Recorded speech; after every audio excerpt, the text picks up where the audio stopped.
The moment I walked into the courtroom, my mother laughed under her breath, quiet, sharp, and cruel.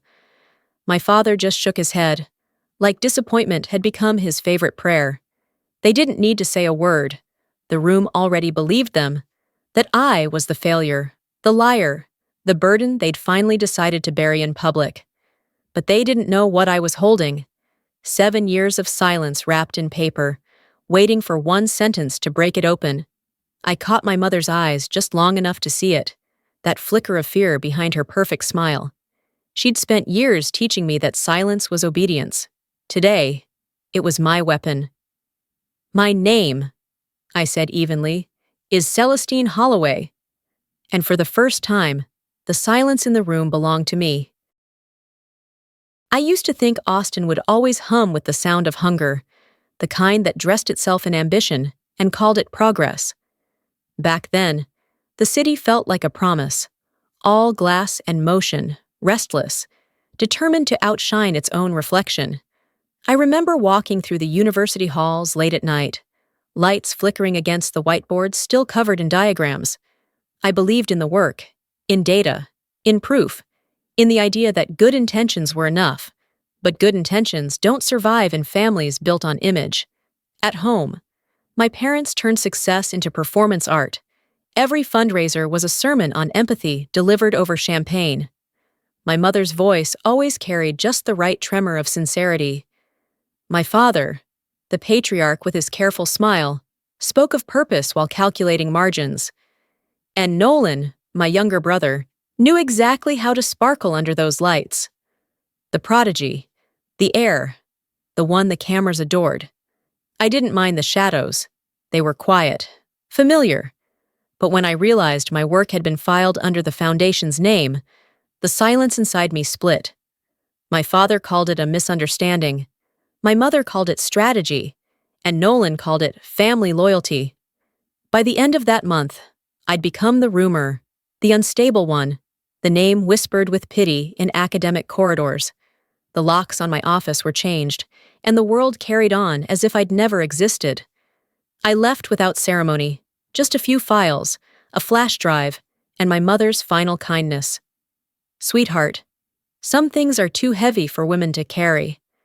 Maybe that was true, but the truth she feared wasn't heavy at all.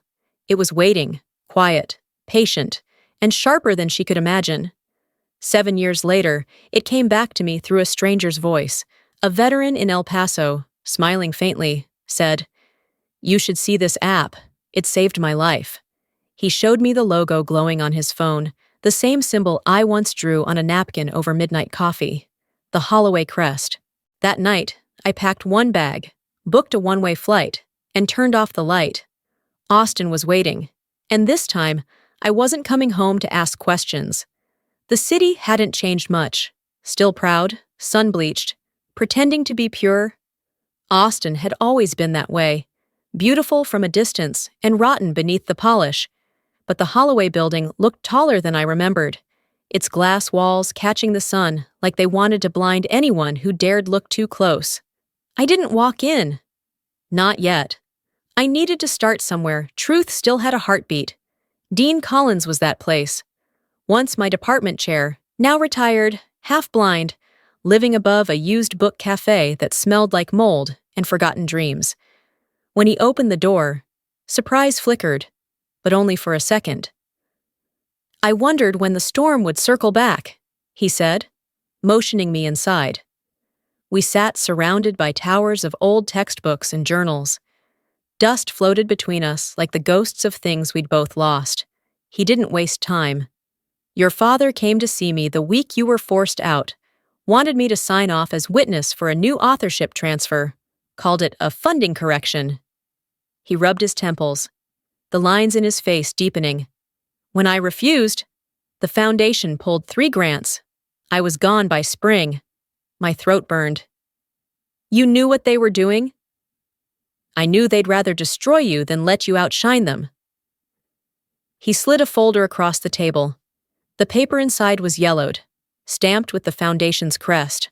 On the final page, a signature curved with elegant cruelty. "Lenora M. Holloway." Beneath it, one word, Witness. Everything tilted, the shelves, the light, his voice. My mother hadn't protected me. She'd erased me. Dean leaned forward. You can still make this right, but truth ages better than power. Celestine, don't let anger spoil it.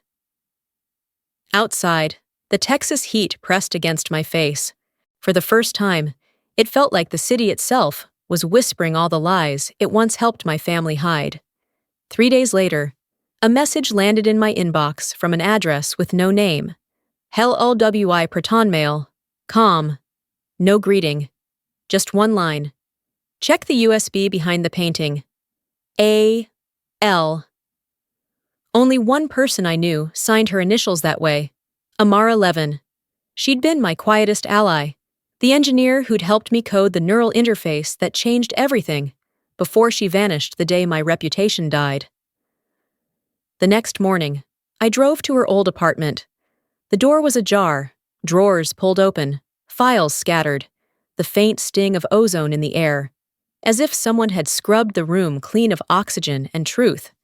The painting still hung on the wall, a piece I'd given her long ago, gray neurons webbed with thin gold lines. Behind it, taped to the drywall, was a USB barely the size of my thumbnail. Back in my motel room, I closed the curtains, locked the door, and plugged it in. A single file blinked open. Voice Archive 2016 WAV. Then I heard her, my mother's voice, calm, composed, and colder than I remembered. Just delete everything under her name. Nolan will take the credit. The board can't afford another emotional episode from Celestine. The sound hollowed me out. I didn't cry. I hit record and spoke her words back, one by one, slower, steadier, a mirror of the crime. Proof that I hadn't imagined any of it. I tried calling Amara. The line was dead. By nightfall, a black SUV appeared across the street from my motel. Its engine ran for hours, headlights dimmed, but watching. They knew I was back. I backed up the audio to 3 cloud drives, labeled each one Truth, and wrote on a note card, Patience is power. I slipped it into my wallet beside my grandfather's photo. The only Holloway who'd ever believed integrity was worth more than image. That night, I lay awake, staring at the ceiling, the hum of that engine still in my ears. But for the first time in 7 years, I wasn't afraid, because now I had her voice, and my silence finally had teeth. The ballroom smelled like polished wood and lies. I stood at the back as Nolan stepped on stage, smiling under the banner revolutionizing PTSD therapy through technology. Every slide mirrored my old work, my neural map, my color codes, even my variable tag still glowing in the corner, C. Holloway Alpha. I walked forward, calm and steady. Excuse me, I said, voice carrying through the mic. Could Dr. Holloway share his original data source? Heads turned, Nolan froze. My mother's pearls flashed like warning lights. Security, she snapped, just as the projector split, showing 2 identical graphs, one from my thesis, one from his app. Gasps rippled across the room. Nolan stammered. That's an early draft. No, I said. That's mine. The feed cut. Silence fell heavy. I didn't resist when guards led me out. My mother kept smiling, but her knuckles were white. Outside, sunlight hit like truth. Not victory, gravity. That night, my phone buzzed. Meet me where you used to teach. P.H. The psychology building smelled of chalk and old ghosts. Patrick Hale waited by my former classroom, my old student, now a federal attorney. He handed me a folder marked Federal Investigation, Holloway Foundation. They used your credentials for government grants, he said. With your data, I can prove it. I told him about Amara, the recording, the SUV. His face hardened. They're erasing evidence. If you're ready, we take this to federal court. I pressed record. My name is Dr. Celestine Holloway. My work was stolen and buried under my family's name. This isn't revenge. It's reclamation. Patrick slid me a subpoena form. Once you sign, he said, there's no turning back. I'm not turning back, I replied. I'm turning over. Thunder rolled outside, the sound of a storm remembering me. The city felt colder that week, as if Austin itself had learned to hold its breath. Patrick called just after dawn. Amara Levin's been found, he said. My chest tightened. Found? In her car, Ladybird Lake, still breathing, barely. By the time I reached the hospital, cameras already circled like vultures. A nurse whispered that she'd been sedated with an experimental compound, one distributed only to licensed medical labs. I didn't have to ask which one. When I entered the room, she looked like a figure carved from glass, fragile, translucent, fading. They came for the files, she rasped. I gripped her hand. You did good, Amara. I have the audio. Her lips trembled. They know. You recorded. My stomach sank. Someone had broken into my motel the night before. Drawers overturned. Nothing stolen. It wasn't theft. It was a message. Patrick met me outside. Exhaustion etched into his face. They're closing ranks, he said. Your mother's lawyers filed a motion accusing you of tampering. I almost laughed. They've been rewriting reality all their lives. At the lake, police tape fluttered. Patrick lifted a sealed bag containing a flash drive labeled Foundation Lab Reports. Amara must have hidden it. If this traces back to their lab, it's attempted murder. Thunder rolled overhead. Rain followed. Let them bury, I said quietly. I'm not digging anymore. I'm building. He frowned. Building what? A case they can't drown. Lightning split the sky, catching my reflection in the water. No longer my mother's mirror, but mine alone. 2 days later, an envelope slid under my motel door. White. Heavy. My mother's handwriting. Inside, a cashier's check for $2 million and a note written in that same elegant cruelty. Stop this. Celestine, come home. We'll rewrite the story. This time in your favor. $2 million. That's what she thought the truth was worth. I flipped it over and wrote 3 words. You already did. Then tore it apart and flushed the pieces down the sink. Patrick arrived soon after, without his badge. They suspended me. Conflict of interest. What conflict? He sighed. Apparently loyalty counts as bias, but we both know who pulled the string. He hesitated. I'll still testify, but from now on, you're alone in court. I didn't flinch. I've been alone longer than they know. That night, the power went out. The hallway flickered with weak light. A man in a gray suit stood at the far end, silent, watching. Then he turned and vanished. On the bed lay another envelope. Inside, a photograph of me outside the hospital, holding Amara's hand. On the back, written in red ink, "Stop recording." For the first time, I smiled. Fear only works on people still begging for permission to exist. I sat at the small desk, opened my laptop, and began to write my petition, proceed. Each keystroke sounded like a gavel. I listed every piece of evidence: audio, funding, chemicals, signatures. At 3 I whispered to the dark, "You taught me silence, Mother, but not how to use it for lies." I uploaded everything to 3 encrypted drives, labeling them truth, proof, and patience. Then I raised my glass of water like a toast. To silence, I murmured, the kind that finally makes noise. The courthouse smelled of marble and disinfectant, a sterile kind of purity meant to hide decay. Reporters crowded the steps, whispering my name like a sentence waiting to be written. Dr. Celestine Holloway, the daughter suing her own bloodline. Inside, the air buzzed with quiet tension. My parents sat at the defense table, regal and rehearsed. My mother's pearls gleamed like armor. My father's tie matched the foundation logo, still believing presentation could bend truth. When the judge entered, everyone rose. Dr. Holloway, are you representing yourself? Yes, Your Honor. No one knows the evidence better than I do. He nodded. Proceed. I played the first file, Voice Archive, 2016, EU. My mother's voice filled the room. Just delete everything under her name. Nolan will take the credit. Gasps rippled. My mother stood. That's manipulated audio. The gavel cracked. Sit down, Mrs. Holloway. Next came Amara's recording, her voice faint but steady. Mrs. Holloway ordered the data deletion.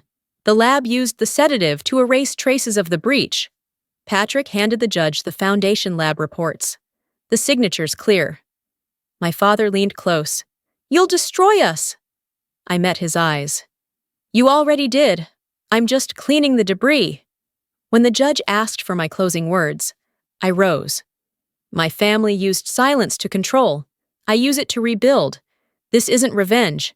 It's reclamation of authorship, of identity, of truth. The gavel struck once. His voice was calm. I'll deliberate. But his eyes had already decided. Sunlight slid through the tall windows when he returned. The court recognizes Dr. Celestine Holloway as the rightful author and patent owner of the neural feedback program Holloway Neuro App. The Foundation, under Harold and Lenora Holloway, is guilty of fraud, forgery, and obstruction of justice. My father's head dropped. My mother's pearls trembled. Nolan whispered, You won, but we lost everything. I didn't take anything, I said. I just brought the truth back to light. The judge's voice softened. Integrity builds legacy. Your grandfather would be proud. Then the gavel fell, not as punishment, but as release. Reporters shouted. Cameras flashed. Dr. Holloway, how does it feel to get revenge? I turned to them and said quietly, Justice doesn't shout. Outside, the sun blazed down on Austin, and for the first time, I didn't turn away. The news spread faster than breath. Every channel, every paper screamed the same headline. Holloway Foundation under federal investigation, fraud, forgery, and attempted cover-up. Within 48 hours, the board resigned. The foundation's accounts were frozen. My parents vanished from sight, their mansion barricaded behind flashing cameras and microphones. Patrick called that night. They're offering to settle, he said. Full payout, public apology, non-disclosure clause. I laughed. They still think silence is something they can buy. I declined. Instead, I wrote to the Department of Justice, transferring all awarded damages to a new foundation, the Holloway Institute for Ethical Research.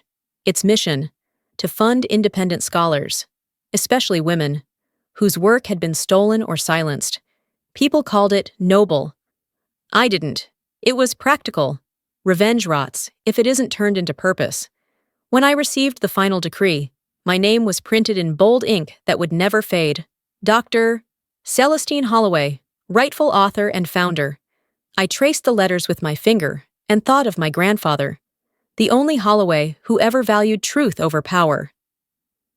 Legacy isn't given, Celeste, he once said. It's built. And finally, it was. A year later, I stood again in a classroom, sunlight spilling across the desks. The university had invited me back, not as a guest, but as faculty. The same hall where my name had once been, scrubbed off the door, now bore a polished plaque. Dr. Celestine Holloway, Chair of Cognitive Ethics. Students filled every seat, their notebooks open, waiting. I wrote 2 sentences on the board. Silence isn't weakness, it's timing. Integrity builds legacy. They read quietly. I spoke about responsibility, not the kind printed in ethics policies, but the kind that keeps you awake at night, asking if what you've built can stand the weight of truth. When class ended, a young woman lingered near the door. My father says your story changed how he runs his company, she said. I smiled. Then I've done my job twice. That evening, I walked to Lady Bird Lake. The water shimmered under the city lights, soft ripples carrying reflections of everything I'd survived. I pulled a folded note from my pocket. My mother's handwriting. Let the men handle it. I let it fall. The paper floated, then sank beneath the silver surface. Some stories don't end with applause. they end in quiet. And sometimes, that quiet speaks louder than victory. It's been 2 years since the verdict. Austin has learned to forgive the Holloway name, or maybe it's just pretending to. The city loves its stories tidy and redemptive, as if justice can be folded into nostalgia. The old foundation building is gone now. In its place stands the Institute, its emblem carved into the stone facade. A single open circle, no initials, no ego, just space for honesty, for rebuilding. Every morning, I drive across Congress Avenue Bridge, the same road I once took to flee this city. Now it carries me home. The skyline looks softer somehow, less like judgment, more like memory. Sometimes I stop by the courthouse. The marble stairs are still there, cool and white in the Texas sun. I can still hear the faintest echo if I listen, the whisper of my mother's laughter that day, sharp and practiced.